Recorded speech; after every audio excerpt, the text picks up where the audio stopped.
dari teman-teman ya.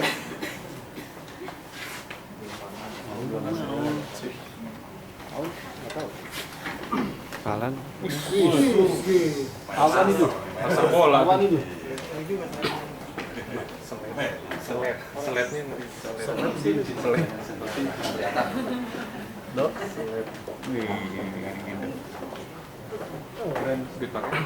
Selamat pagi. Udah turun duluan. Saya menekuni Askedak ini sudah kurang lebih 2 tahun. Sampai Ahli dong. ahli sih belum, masih banyak yang lebih ahli. Kurang lebihnya nanti ini akan saya sampaikan terutama apa yang sudah tertera di SOP.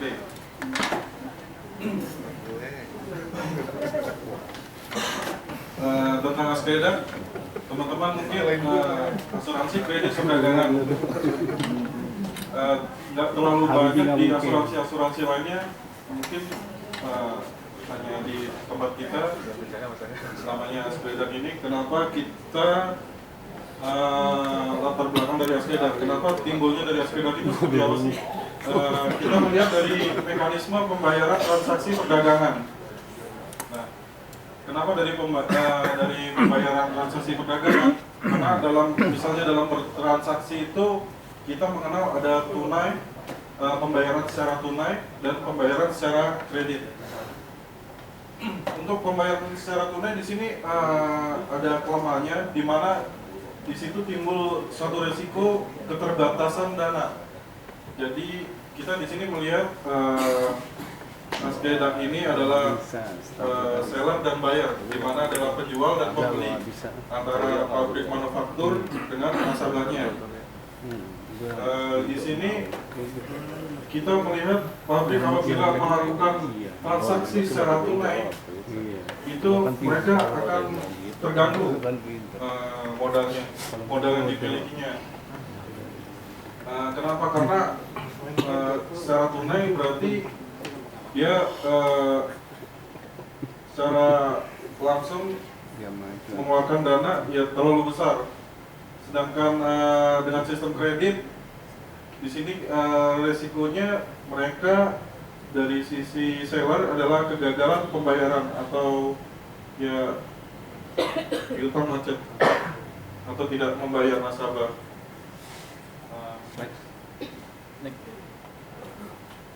Nah, ini dasar hukum dari Askedak. Kita di sini punya dasar hukum sehingga kita bisa memperdagangkan produk ini. Pertama dari Undang-Undang RI Nomor 2 Tahun 92 tentang usaha perasuransian, di mana semua bisnis asuransi juga menggunakan undang-undang ini, RI Nomor 2 ini. Lalu yang nomor 2 adalah PMK Nomor 124. Ketiga adalah Undang-Undang RI Nomor 40 Tahun 2014. Jadi kita punya dasar untuk berdagang atau menjual produk Askedak ini.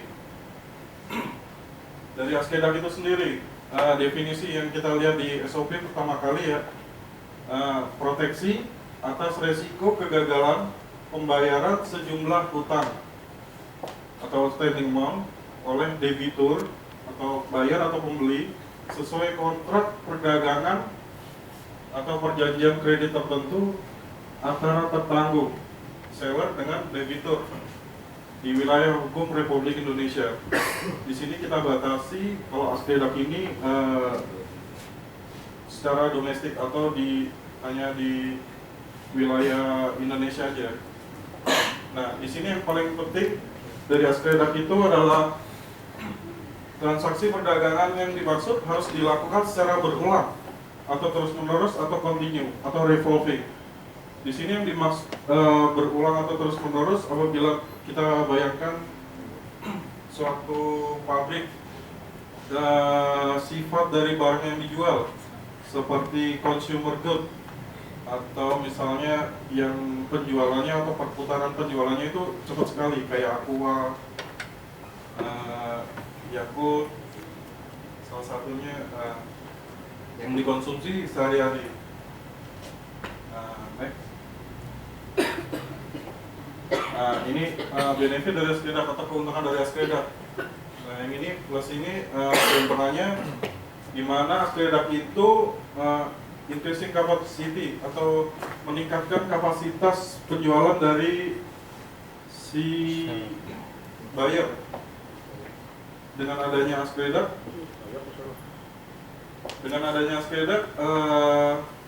sehingga kolateral yang misalnya menggunakan kolateral, biasanya dia menggunakan kolateral, tapi dengan Askedak dia tidak menggunakan kolateral. Yang kedua, cost efficiency. Jadi efisiensi biaya. Kenapa efisiensi biaya? Di sini dikatakan efisiensi biaya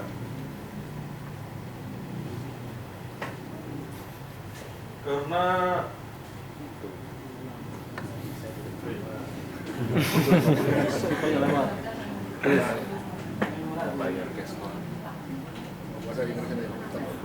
di sini buyer mendapatkan keuntungan, yaitu tadi antara buyer dengan seller. Buyer dengan menggunakan asuransi kredit perdagangan ini, dia tidak menggunakan sistem KBG lagi atau kredit bank garansi, kontra bank garansi. Lalu yang ketiga, no kolateral, tidak ada kolateral. Jadi lebih mudah. Dan yang keempat, proteksi, lebih terproteksi.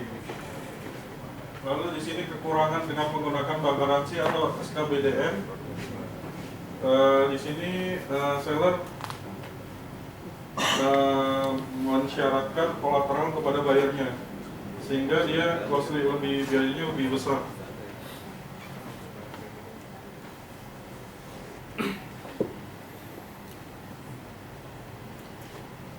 Nah, ini objek dari pertanggungan Askedak. Sebenarnya di sini Askedak itu ada 3, di mana yang pertama Askedak domestik reguler, kedua adalah Askedak domestik contract cover, Askedak supply chain. Di sini mungkin yang lebih saya tekankan yang kita biasa jual adalah yang pertama Askedak domestik reguler. Untuk Askedak domestik cover dan supply chain kita masih belum bisa untuk lebih lanjut karena belum ada izin kali. Ini masih kita proses juga di kantor pusat sampai menunggu izin. Bedanya di sini untuk Askedak domestik reguler, kalau domestik reguler ini hubungannya piutang dari transaksi perdagangan kredit dia antara seller dan buyer. Jadi hubungannya hanya seller dan buyer dan kita sebagai asuransi. Kalau di Askedak yang kontrak cover ini hubungannya di kita dengan bagian surety, yang dimana seller dan buyer ini terdapat kontrak kerja, melibatkan kontrak kerja. Sedangkan supply chain ini dimana seller dan buyer di sini kita sertakan dengan perantara bank. Jadi bank ibaratnya kayak ajak piutang kurang lebih seperti itu. Si bank ini hanya membutuhkan piutang dari buyer ini dan dia membiayai apa yang jadi piutang dari buyer. Jadi ditaramin terlebih dahulu. Next. Ini protected default. Kata bapak saya yang sebelumnya, ini jantung dari Askedak. Kalau ini termasuk jantung atau skema dari Askedak. Saya jelaskan singkat. Ini skema ini yang biasa kita pakai atau sesuai dengan SOP kita. Biasanya skema ini bentrok dengan punya bank, di mana ini secara keseluruhan ini 120 hari total yang dibilang protected default. Di sini kita biasanya ada crash atau berbeda dengan skema dari punyanya seller. Nah, itu yang kita samakan. Biasanya sih seller kan pengen di sini 4 bulan ini kurang menjadi sebulan, ingin lebih cepat. Untuk Askedak ini awal mula dari protected default adalah kontrak penjualan, di mana di sini terjadi kontrak antara penjual dan pembeli untuk menentukan target penjualan setahun ke depannya. Nah, dalam kontrak ini timbullah termin pembayaran atau perjanjian atau jangka waktu pembayaran. Biasanya sih lebih cepat lebih bagus, karena misalnya dia term of payment-nya 30 hari, berarti dia perputarannya selama 1 tahun bisa 12 kali atau lebih cepat lebih bagus.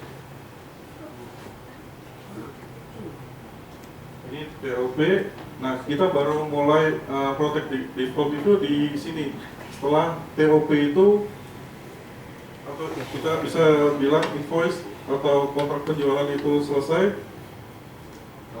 invoice berakhir di sini. Mulai di sini kita mulai menghitung. Itu masuk masa toleransi kita. Masa toleransi dari SKEDAK ini. Kita kasih toleransi 30 hari, di mana 30 hari ini kita masih kasih kesempatan untuk si buyer untuk membayar dan masih untuk bisa bertransaksi, tapi kita sudah peringatkan. Nah, apabila lebih atau lewat dari 30 hari, di sini si seller harus melaporkan penunggakan dalam jangka waktu 15 hari. Nah, kenyataannya kita banyak sering menolak klaim karena lebih dari 15 hari ini. Kita sudah ingatkan dari jauh-jauh hari sebelumnya, cuman mungkin terlalu banyak invoice yang masuk ke kita sehingga dia lewat 15 hari. Nah, jadi untuk sebagai contoh aja, produksi kemarin memang kita cuma sampai 500 juta aja, tapi kita bisa malah klaim sampai puluhan miliar. Mungkin itu yang nggak begitu kelihatan. Jadi si seller wajib melaporkan hanya di kesempatan di laporan penunggakan ini selama 15 hari. Apabila lewat berarti klaim itu hangus. Apabila si seller sudah melaporkan bahwa si buyer sudah menunggak selama 15 hari, maka itu berlanjut ke pre-claim treatment. Saat dimana kita di sini berusaha untuk pendekatan terhadap nasabahnya atau buyer. Kenapa kok dia macet? Kendala apa yang buat dia macet? Terus kita berusaha untuk melakukan dan membuat solusi antara seller dan buyer. Itu 15 hari, bukannya 4 bulan ya, yang laporan penunggakannya enggak? Ini 4 bulan. Kita masih ada kasih kesempatan di sini, Pak. Kita kasih 30 hari itu pengiriman atau memang 30 hari atau masa toleransi, kalau nggak salah pengiriman barang ya? Masih bisa kan? Masih bisa. Nah, yang 15 hari itu pengajuan penolakan, pengajuan klaimnya. Mungkin Pengajuan klaimnya di sini. mungkin laporan penunggakan itu maksimal 45 hari ya setelah maksudnya dari sejak masa toleransi ya Mas. Artinya maksimal 15 hari udah Ditambah 30 tambah 15 kalau nggak salah 45. 45. Gitu. Apabila di sini kita peringatkan di awal mereka sudah mau melaporkan, itu juga bisa tergantung dari si sellernya. Iya. Nah, setelah 4 bulan ini masih belum juga dia membayar, belum ada upaya, si seller hak klaimnya itu timbul, udah bisa timbul, dan kita proses di sini. Iya. Lanjut. Itu yang pada saat kita apa namanya yang kalau dinolkan namanya apa? Credit limit. Credit limitnya kita nolkan pada saat mana tuh? Setelah masa toleransi berakhir atau pada saat laporan penunggakan? Di sini. Saat dia melaporkan penunggakan. Pokoknya saat dia melaporkan penunggakan langsung kita nolkan. Oh betul. Kalau saat klaim itu ya, kita nol, credit limit nol. Iya. Artinya dia tidak bisa lagi mengirimkan barang. Tapi itu bisa buka tutup ya Mas ya. Ya artinya pada saat kita melakukan pre-claim treatment nih, ada penunggak selama 4 bulan itu, ada dia laporan penunggakan, kita lakukan pre-claim treatment, ternyata Mampu debiturnya ujungnya dia mau bayar lagi nih, karena kan udah kreditnya udah nol tuh, kita bisa buka kembali. Bisa. Dengan syarat ketentuan berlaku. Iya. Jadi ini di sini kita masih fleksibel. Kita mengharapkan si buyer itu membayar ke kita. Nah, mungkin bisa lanjut. Next. Nah, ini kita sebelum melakukan ibaratnya kayak surat penawaran atau nota penawaran atau kalau di langsung itu term and condition di awal atau nego, kita nego. Tapi di Askedak namanya adalah non-binding indication atau penawaran awal melalui bahkan sampai direktur tekniknya mereka. Persyaratannya di sini kita persyaratkan company profile dari nasabahnya si seller itu jika ada, terus nilai penjualan, estimasi dan mekanisme perdagangan antara seller dengan buyer. AR setahun terakhir, ada yang tahu AR itu account receivable atau piutang. Penawaran Askedak dari kompetitor. Nah, kita juga melihat sekarang kan udah mulai banyak kompetitor. Pernah nggak dia menggunakan Askedak ini? Nah, lalu apabila ini non-binding indication ini kita sudah deal antara mereka setuju dan kita setuju apa yang term kondisi kita kasihkan, lalu timbullah final indication atau closing advice. Tapi semua ini jika melalui broker, karena broker kan butuh kepastian atau pegangan yang final. Oke. Next. Nah, ini kebijakan dari standar analisa kita. Ini saya ambil juga dari SOP. Masih tetap kita menggunakan CBC semuanya, masih tetap menggunakan 5C. Mungkin kedepannya kita pakai 7B. Di sini dalam polisi underwriting atau bisa disebut seller underwriting. Jadi kita juga menganalisa dari segi seller. Kita lihat di sini kita kasihkan form AAKB di mana di situ ada alamat, nasabahnya ada berapa, semua tentang biodata. Company profile kita butuhkan, terus dokumen legalitas seperti NPWP, SKDP, TDP. Ini yang paling penting, laporan keuangan 2 tahun terakhir. Sebisa mungkin kita nutup perusahaan yang udah lebih dari 2 tahun lah bergerak di bidangnya. Terus terutama form checklist dari dokumen yang di atas ini.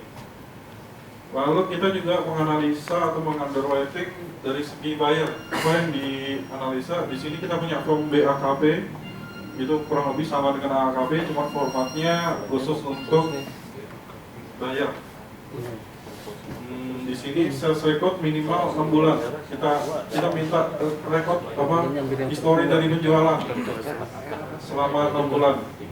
Lalu kita mintakan di sini piutang tiap bayar selama 6 bulan juga. Sama ini laporan account receivable per bulan 5 bulan terakhir. Lalu nilai aplikasi kredit limit dia bayar. Jadi mereka mengajukan berapa kredit limitnya.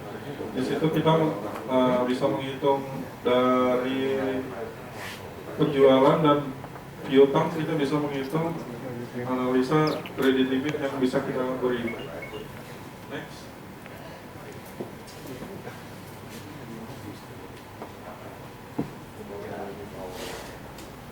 Nah, ini kebijakan underwriting buyer dibagi atas 2 kelompok analisa dengan 3 jenis buyer.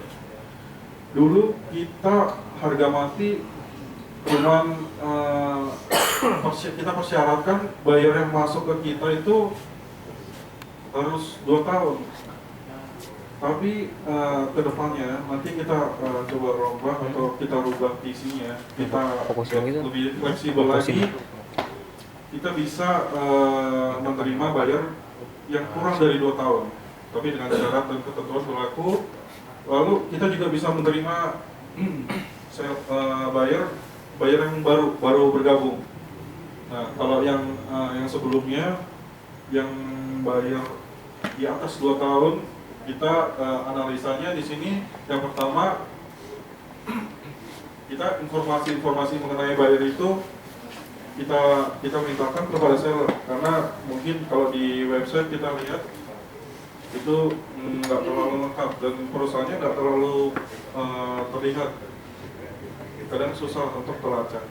Terus yang kedua, kita juga informasi dari pihak luar. Nah, itu seperti yang saya bilang tadi, baik dari media massa yang meliput informasi mengenai buyer, sarana prasarana distribusi dan wilayah pemasaran. Itu analisa umumnya. Jadi semua buyer secara umum kita mintakan seperti ini. Kalau analisa secara khusus ini secara unconditional, di mana kita mintakan riwayat hubungan seller dengan buyer, apakah baik atau tidak selama ini, apakah ada kendala, apakah dia pernah menunggak. Terus yang ini nggak kelihatan ya, penilaian aging piutang. Aging piutang ini ibarat kayak BI checking. Dia ada histori dari penjualannya yang sudah menjadi piutang. Di situ kita bisa melihat dia lancar atau kurang lancar atau macet, kita bisa melihat. Jadi ibaratnya itu kalau dalam 5C itu adalah salah satu karakternya. Terus yang nomor 3, penilaian kapasitas debitur. Yang keempat, plan penjualan dari buyer. Di sini kita perbarui, di mana kita juga bisa menerima nasabah dari seller itu yang kurang dari 2 tahun. Tapi dengan syarat, di sini syaratnya sama seperti nomor 1, tapi dengan tambahan penekanan penilaian pada pengalaman buyer sebagai distributor. Produk lain minimal 2 tahun. Jadi dia kita harus punya pengalaman track record atau keterangan bahwa dia sebelum di seller yang saat ini menjadi nasabahnya, dia harus sudah menjalani di bidang ini selama 2 tahun di bidang yang sama terutama. San, seller baru itu artinya berapa bulan? 6 bulan? Seller yang baru, bukan. Ini di sini kita berbicara bayar. Bayar yang baru maksudnya. Kenapa? Bayar yang baru itu kan usia 2 tahun ya. Kalau yang sekarang kira-kira berapa bulan? 6 bulan atau setahun? Hitungannya baru. Ya pokoknya dia bergabung ke kita baru bergabung ke baru kita kan baru nih, nasabahnya. tapi usahanya dia mulai berlaku 3 bulan, 6 bulan atau setahun gitu. Bisa Berapa aja ya? Iya. Mungkin setahun kali ya? Begitu masuk mereka baru mendapatkan nasabah bisa diajukan ke kita. Tapi memang harus. Udah mau ini apa maksudnya sudah diharuskan? Enggak, ini sudah Baru- perbaruan. Kita baru udah perbaruan. ada ini, hasil dari wacana atau meeting dari di pusat kita udah koordinasikan. Jadi semacam kita kasih masalah. Ini bagaimana ini seller kita kan masih baru. Tapi Mereka punya nasabah juga baru. baru kan? iya emang. Mereka juga masih abu-abu lah. Ada yang ibaratnya. 3 bulan, 6 bulan. Oh, iya. Gitu. Dan kita kan harus secara keseluruhan masukkan bayarnya. Mudah-mudahan sih setuju Baru ya. itu dalam jangka waktu Antara 3 antara 0 dan iya 3 bulan, 3 bulan. dalam kurang dari 1 tahun. Lanjut. Nah, bisa deh. Ya, next. Nah, ini kebijakan dari underwriting kita, internal kita. Di sini dikatakan setuju, tolak, dan hasil underwriting. Nah, di mana kita hasil akhir adalah setuju atau analisa. Nah, setuju apabila debitur cukup berpengalaman, udah cukup berpengalaman, ya seperti halnya tadi 2 tahun terakhir dia menekuni bidang yang sama, terus memiliki sarana dan prasarana, saluran distribusi banyak, wilayah pemasaran luas. Terus yang kedua, kapasitas dia mendukung. Ketiga, umur piutang berasal dalam masa TOP, jadi dia teratur. Jadi apabila dia waktunya membayar, dia membayar nggak lebih dari term of payment itu. Lalu performa pembelian cukup baik. Nah, kita bisa lihat dari aging piutang itu. Terus kita menolak suatu buyer ya, apabila umur piutang lebih TOP atau periode overdue. Bahkan overdue ini toleransi sama 30 hari Pak. 30 hari. Nah, itu kita agak pertanyakan. Lalu yang kedua, performa buyer tidak baik. Jadi ada historinya di situ pernah menunggak. Yang ketiga, punya historical claim. Nah, dia punya historical claim. Terus yang keempat, pernah bermasalah dengan hukum. San, untuk yang pertama umur piutang melebihi TOP plus periode overdue ya. Iya. Itu versi kita kan gini San, tiap perusahaan yang saya tahu tuh beda-beda San dalam memberikan SOP untuk piutang kepada pihak buyer. Nah itu maksud saya gini, pada saat mereka tuh sampai dengan 35 hari, kan biasanya kalau yang besar itu 1 masuk 2 bayar 1. Nah itu versi kita atau kita bisa sesuaikan Pak? Karena itu kalau SOP kita berkelas misalnya 30 hari, sementara perusahaan lain kan bisa 40, 60, itu seperti apa Pak kebijakan kita? Iya, bisa. Untuk yang TOP yang berbeda, karena setiap kali kita nutup seller, mereka juga punya TOP yang berbeda-beda juga. Itu seperti kita alami. Nah, di sini kita tujuan kita atau fungsi kita di Askredak ini sebagai konsultan, di mana kita menyarankan bahwa untuk lebih bijak dalam menentukan TOP. Maksudnya di sini harus tegas. Karena di sini mempengaruhi perhitungan kredit limit yang kita berikan atau plafon yang kita berikan. Nah di sini Jadi aturan kita dia nyusun kita. Itu ya susah makanya. ya awalnya memang susah, Ya, susah, tapi dia harus mereka ikut. berusaha untuk Apakah itu makanya ini Pak, kalau ngelihat kita buat portofolio ya, melihat premium Askrindo saya baru masuk, jadi saya lihat yang paling dikit adalah di Askredak. Apakah karena itu Pak salah satunya? Saya nggak tahu juga. Karena gini, untuk produk tertentu kita juga nggak bisa juga maksa buat perusahaan tuh nggak bisa maksa buat pembayaran yang tadi 30 hari. Kadang-kadang tuh paling gampang gini untuk kayu aja Pak di Patrial itu yang paling kelihatan nih Pak. Masuk 2 bayar 1 itu lebih dari 30. Nah saat kita, saya nggak tahu SOP, kalau SOP ya selesai Pak. Apakah bisa fleksibel ngelihat market juga, ngelihat produk dan jenis barang dan kebutuhan seperti itu sih? fleksibel sih bisa kita Ya, menyesuaikan. Pak mengerti Pak kalau SOP. Fleksibel Pak, kita sambil jalan, kita ajukan ke kantor pusat. Ya makasih Pak Lan, saya nanti masuk Pak Lan, gini Pak Lan. Kenapa Bapak bilang bahwa Askredak itu memang sangat kecil preminya itu? Memang karakter daripada Askredak ini memang lagi unik. Contohnya satu, ada beberapa ketentuan di Askredak bahwa kita outstanding, kita tidak menjamin outstanding yang disebabkan oleh satu karena adanya hubungan kekeluargaan antara si buyer dan seller. Contoh, nggak boleh. Kemudian juga terkait dengan pemerintah. Kenapa tidak boleh? Karena pemerintah itu kan perusahaan itu kemungkinan tidak mungkin bisa dibayarkan. Sedangkan di Askredak itu kan memang penyebab daripada satu project default, kedua itu karena insolvency atau dibayarkan. Kemudian terkait dengan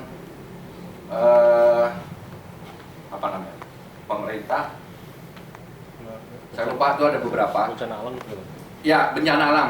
Kita nggak bisa jamin karena bencana alam. Kemudian yang agak sulit juga bahwa kadang-kadang kita menjual produk Askredak, mereka tidak mau secara terbuka menyampaikan apa yang disebut dengan aging piutang, laporan produksi. Aging piutang biasanya mereka nggak mau ngasih tuh, agak sulit kita. Makanya Askredak itu agak sulit. Kemudian juga mereka kadang-kadang tidak mau terbuka menyampaikan laporan ya. Kemudian memang ada produk-produk lain seperti kayak minuman keras, kemudian rokok, kemudian bahan peledak. Bahan peledak itu sebenarnya pernah saya waktu itu mencoba, bahan peledak itu bukan untuk bom apa, bahan peledak itu untuk penghancuran batu bara. Jadi kalau di batu bara itu penggalian kan pakai menggunakan itu ya, dia pakai dinamit. Itu juga tidak boleh. Kemudian yang paling penting adalah produk Askredak ini seperti yang katakan Pak Sandi ini harus revolving, sifat kredit revolving dan satu lagi continue dan terus menerus gitu. Dan meyakinkan bagaimana selama ini mereka menggunakan bank garansi untuk menjamin seller ke buyer itu biasa menggunakan bank garansi. Itu yang memang kita perlu extra effort untuk menjual Askredak. Kalau terkait yang tadi TOP yang berapa? Yang 4 bulan ya. Itu memang banyak yang minta, udah sebulan aja, 2 bulan aja. Itu memang kita sebenarnya fleksibel. tergantung daripada jenis daripada produk yang dijual. Kemudian juga kita lihat perputarannya. Kalau memang itu dimungkinkan kita bisa, tapi harus tetap seizin daripada Komite Kantor Pusat. Gitu Pak Sandi ya. Ya mungkin itu bisa saya tambahkan. Ya Pak, ya Pak. Ya. Siap Pak. Oke, terima kasih. Terima kasih Pak Eko. Saya lanjutkan kembali. Berikut ini adalah hasil dari underwriting, di mana kredit limit yang disetujui sesuai permintaan seller atau tertanggung. Terus yang kedua, kredit limit disetujui namun tidak sesuai permintaan seller atau tertanggung. Next. Nah, kita berbicara kalau di SOP itu terdapat juga SLA atau Service Level Agreement atau pelayanan kita. Di sini kita melihat di sisi ASCREDAC domestic regular itu yang biasa kita cover, di mana penutupannya dari sisi staff atau analis itu 5 hari setelah dokumen lengkap. Begitu dokumen lengkap itu baru diperhitungkan. Tapi biasanya kita begitu terima data kita langsung analisa. Jadi begitu dokumen itu lengkap kita tinggal tanda tangan aja. Jadi nggak begitu lama. Biar kita kedepannya masuk servis juga. Terus untuk KMD-nya hanya 1 hari, dia kasih 1 hari untuk tanda tangan. Lalu ke AMD, kalau apabila itu kapasitas di luar cabang atau masih kapasitas dari pusat, itu ke pusat, ke direktur teknik atau ke dirutnya selama 2 hari. Mungkin kenyataannya lebih kali. Cuma kita wajib untuk mengingatkan kembali apabila ke direksi atau seluruh direksi ditambah dengan komite itu 1 minggu atau 5 hari kerja. Nah begitu juga klaimnya. Nah, untuk analisa klaim itu harus 2 hari sejak tadi mengajukan klaim atau hak klaim itu timbul. 2 hari. Lalu ke AMD bagian klaim dan subrogasi 1 hari, DMD 1 hari, pas AMD 1 hari atau AMD-nya 1 hari. Apabila klaim itu besar atau di luar kapasitas kita 4 hari, dan komite 5 hari sama. Ya untuk kontrak cover dan supply chain kita masih pending terlebih dahulu. Kak, Mas, tadi kan kita kayak yang siapa yang Pertamina ya? Iya, Pertamina. Nah, itu kan seharusnya 49 ya. Ini kita udah lebih loh. Yang tambahan data berarti dihitung nggak SLCAT ya? Kita dari tambahan data terakhir aja kita masih butuhkan itu. Iya, itu kehitung nggak SLA kita? Itu udah lama, udah hampir seminggu lebih. Itu kan idealnya Pak. Iya, enggak. Itu udah masuknya. Bolanya saya terakhir itu ada di pusat, ada di sini nih. Itu Pak. Jadi mereka itu, jadi bukan kita lagi, mereka sudah lebih dari 5 hari. Berarti kita nggak salah ya, kalau ada tambahan data. Itu saya koordinasi terus dengan bagian pusatnya. Sampai sekarang belum. Jadi kesalahan bukan aman Pak. Makasih. Iya. Makasih Pak Sandi. Iya. Next. Sandi Teguh. Nah ini juga ada di untuk premi dan rate. Ini juga ada di SOP kita. Di sini sebenarnya kita di sini menutup bisa sistem plafon dan sistem invoice. Sistem plafon itu yang tadi kita buat kredit limit atau buat polis 1 tahun ke depan dengan di sini kita lihat. Nah di sini rate-nya itu 1 sampai 2%. 1 sampai 2% memang besar. Tapi kita biasa jual langsung 2%. Kita nggak manggil-manggil satu. Ya. Jadi dalam 1 tahun 2%. Mereka biasanya keberatan. Ya mereka akhirnya mengajukan atau banding. Kita harus ajukan ke pusat. Pokoknya batas bawah adalah 1%. Untuk 1 tahun. Itu dari plafon yang kita berikan. Nah rumusnya itu rate kali kredit limit. Apabila 2% dikalikan kredit limit yang kita setujui dalam 1 tahun yang tadi sudah kita analisa. Nah, di sini saya coba sedikit jelaskan tentang sistem invoice. Penjualan dia. Di tempat kita di Cikini terutama kita belum pernah nonton. Cuma mungkin kedepannya saya bakal mau menjual ini karena setelah saya lihat di sini yang jauh lebih menguntungkan di pihak kita sebagai penanggung atau asuransi. Sistem invoice ini jauh lebih besar. Jadi kredit limit yang diajukan ke kita, yang diajukan dari seller, kredit limit nasabah-nasabahnya itu kita potong sebesar 50% untuk preminya, dan rate-nya itu lebih kecil. Rate-nya itu 0,1 sampai 0,5 per invoice. Kita menghitungnya apabila mereka mengajukan total keseluruhan plafon nasabah sebesar misalnya 10 miliar, kita ambil 5 miliarnya untuk sebagai deposit. Jadi dia boleh mengambil selama 1 tahun, dia boleh mengambil hanya dengan plafon atau deposit sebesar 5 miliar itu tadi.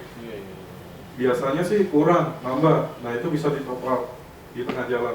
Berarti dia penjualannya semakin naik dong, semakin bagus. Nah kita bisa top up itu nanti. Kalau untuk yang credit limit kan clear nih dari awal dia bilang gua butuh credit limit misalnya 500 miliar misalnya kan. Nanti mereka kan per tahun per shipment kasih info ke Sandi ya. Iya. Sampai habis credit limit tadi. Nah kalau sistem invoice itu gimana Pak Morin Pak? Apakah awal mereka info juga atau enggak? Ini ternyata saya udah belajar di Kemayoran, dia hanya di awal aja. Jadi tiap bulannya itu hanya deklarasi, hanya pengumuman aja. Kita kan sudah deposit 50% dan itu sudah menjadi premi kita. Dan jadi premi kita. Andai kata top up, kita juga infokan ke bagian keuangan. Oh, artinya di awal mereka juga udah dari pertama sudah bayar sebesar itu 50% itu. Mirip-mirip bawah mirip ya. Jadi dia udah punya limit 5 miliar itu mau dipakai untuk nasabah ini berapa, nasabah ini berapa, itu terserah dari kita kasih serahkan ke sellernya. Jadi nanti Mas Andi yang ngurang-ngurangin ya dari yang invoice masuk ya? Iya. Kita hanya deklarasi aja. Nah, makanya seperti itu. Kalau perlakuan sistem invoice dan sistem plafon saya kurang mengerti juga ya. Itu yang untuk sistem invoice perlakuannya untuk regular domestik atau mungkin yang sistem plafon untuk kontrak cover atau gimana? Sama ya. Sama. Hanya sistemnya aja. Mungkin rate-nya di sini jauh lebih murah ya. Tapi nanti kalau setelah dihitung itu jatuhnya juga sama. Enakan mana? Plafon ya? Plafon sih lebih simpel, cuman di sini. Tapi banyaknya invoice. Ini lebih menguntungkan. Andai kata si seller ini, nasabah-nasabahnya itu kurang dari 5 miliar yang tadi saya bilang itu, berarti itu hangus. Itu jadi milik kita dan itu udah jadi premi kita. Iya. Jadi lebih menguntungkan ini sistem invoice. Memang agak ribet. Memang ribet karena per sistem per invoice. Iya. Terus temponya beda-beda gitu aja mungkin. Terus tempo invoice-nya berbeda-beda. Iya. Sehingga kita dulu lah. Makanya selalu diarahkan ke sistem plafon ini. Coba tanya. Adminnya kalau di invoice. Itu untuk yang premi minimum 25 sampai 50 itu maksudnya buat depositnya gitu dari Ya untuk depositnya. Kita bisa mungkin jangan sampai 25 lah, 50% aja udah. Mereka udah mau. Yang mereka lihat itu cuma rate-nya 0,5, 0,1 itu di bawah 1% per invoice. Itu 50% dari invoice. Dari kredit limit yang diajukan ke Yang kita, itu diajuin. kita potong 50%-nya. Itu udah kita cover sebagai pendapatan kita di awal. Jadi kita telepon juga Pak. Ya kayak kartu kredit aja kita kasih limit nih 10 mau dipakai. Nah kalau habis dia top up lah. Dia kasih Tambah lagi. Kalau enggak kita cover selebih dari itu. Kalau nambah ya ngajuin lagi dia. Iya, Kalau saat klaim penambahan nggak di cover kita tolak. Iya. Tapi kalau ada penambahan top up itu dianalisa lagi ya? Maksudnya kan berarti kan ngeliat kemampuan lagi tuh. Iya ke debitur. Iya. Kan kelihatan itu kalau dia top up berarti kan itu otomatis berarti penjualannya dia naik. Penjualan dia naik.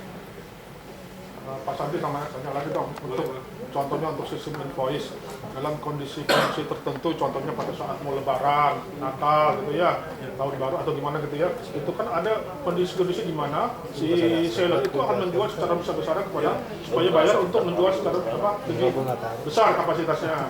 Artinya itu kan pada kondisi tertentu dia perlu kredit limit yang cukup besar. Nah pada saat itu nanti disetujuinya sama kita nih, kalau misalnya di kredit limitnya 100 juta, pada saat peak season atau pada lebaran dia minta 500 juta, bisa kan? Bisa.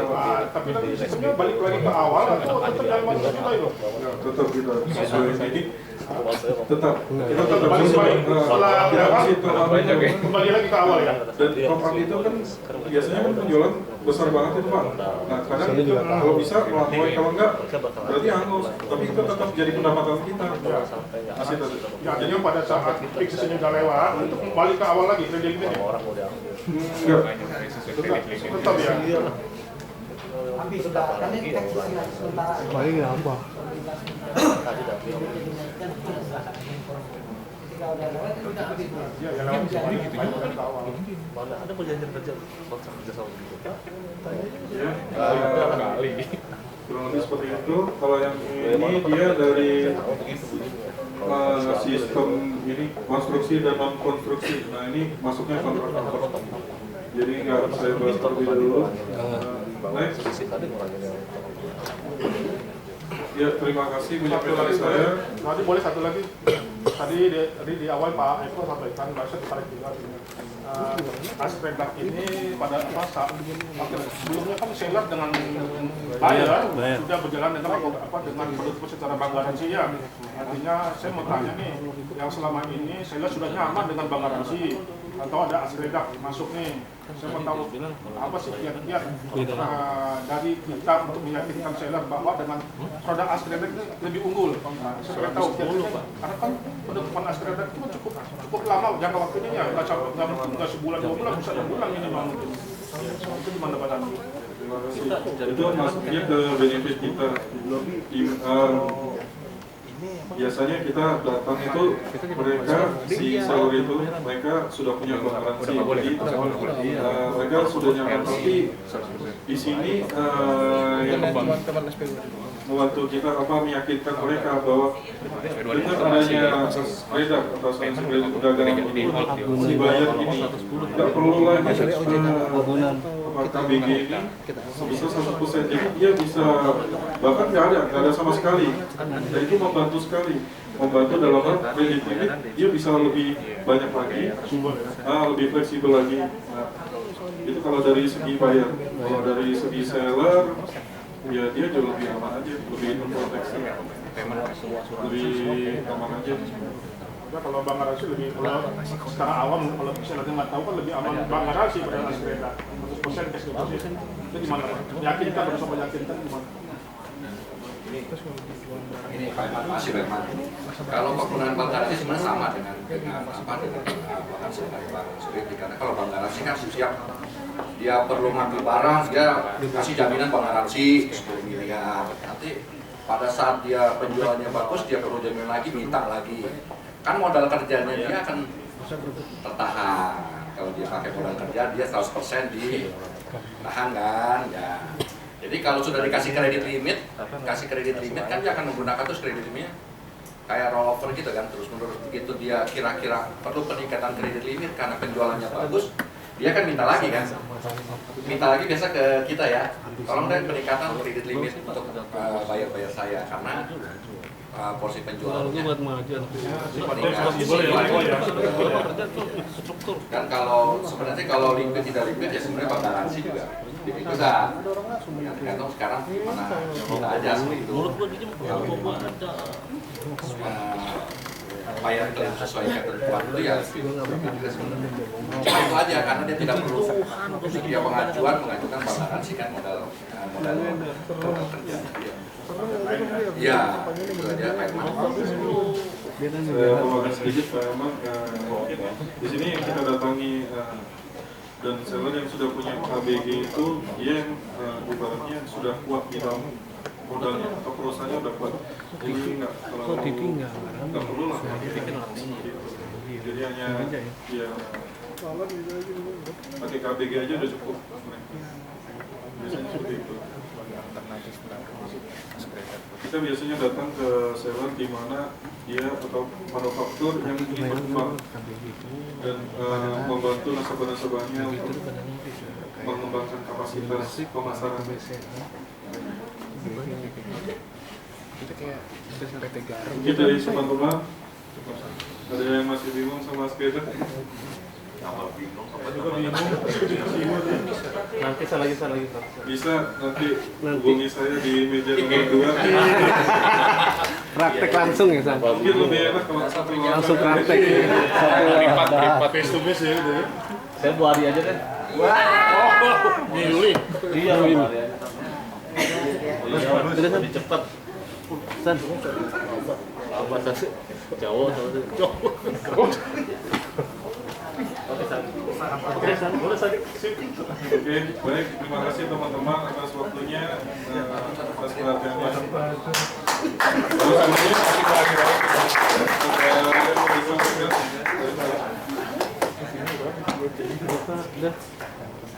masih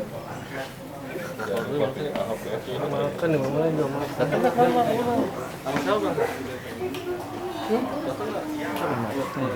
Lu mau jamaah gua, Pak. Iya. ada pertanyaan dulu dari Pak Gede.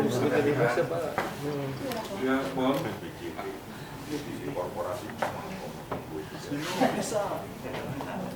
Udah, ini ada arahan atau tambahan? Oh iya, gue demen sama senternya nih. Gerecokin kiper. Kayak tua apa? Ayo kerja. Udah kerja. Gini, teman-teman nanti terakhir, nanti setelah ini semua produk lengkap, baru nanti akan direview oleh Pak Eko dan terakhir baru oleh saya. Sebenarnya kalian akan sulit pasti memahami ini, pasti bingung, ya nggak? Gue yakin lo semua nggak ada yang ngerti sebenarnya. Kredit juga pasti nggak akan ngerti gitu. Sebenarnya nanti akan saya arahkan bagaimana kalian memahami kredit itu apa. Kan asuransi kredit, berarti objeknya kan kredit. Wah, kalian harus paham dulu masalah kredit itu, gitu. Baru kalian bisa ngerti apa yang harus kalian lakukan. Asuransi rumah, asuransi rumah kebakaran, objeknya apa? Rumah. Kalian harus paham rumah itu apa sih? Ya kan? Rumah itu suatu bangunan, tempat tinggal. Di dalamnya ada apa aja, ada tempat tidur dan sebagainya. Kalian paham, enak, gampang asuransi rumah. Kredit itu apa sih? Kredit itu apa? Definisi kredit. Tahu definisi kredit. Asuransi kredit perdagangan. Yang harus kita pahami adalah perdagangannya. Gitu. Ada hubungan perdagangan. Jadi objek daripada asuransi kredit perdagangan adalah perdagangan. Dari perdagangan itu akan timbul suatu piutang. Itu objeknya yang kita jamin. Itu objek yang kita asuransikan. Ya. Asuransi pengangkutan. Asuransi pengangkutan apa ya? Objeknya barang yang diangkut. Dari mana? Dari gudang ke gudang kah? Atau dari pelabuhan ke pelabuhan kah? Jadi kalian filosofinya dalam memahami produk Askrindo ini, kalian pahami dulu apa objeknya yang akan kita jamin atau akan kita asuransikan. Gitu. Nggak apa-apa, ini pengenalan aja dan latihan buat Sandy. Nanti terakhirnya saya akan resume dan saya akan kasih semuanya. Termasuk bagaimana kita menganalisa. Akan lebih sulit menganalisa asuransi kredit dibanding asuransi umum. Kenapa? Asuransi umum udah ada pattern-patternnya dan itu act of God biasanya. Kalau asuransi kredit, no. Kalian harus menganalisa apa? Moral hazardnya di sana. Kemampuan mereka mengembalikan kredit bagaimana? Kemampuan mereka berdagang bagaimana? Bagaimana perusahaan itu bisa menciptakan laba untuk mengembalikan piutangnya? Itu yang harus kalian pikirkan nanti. Ya, oke, selamat bekerja.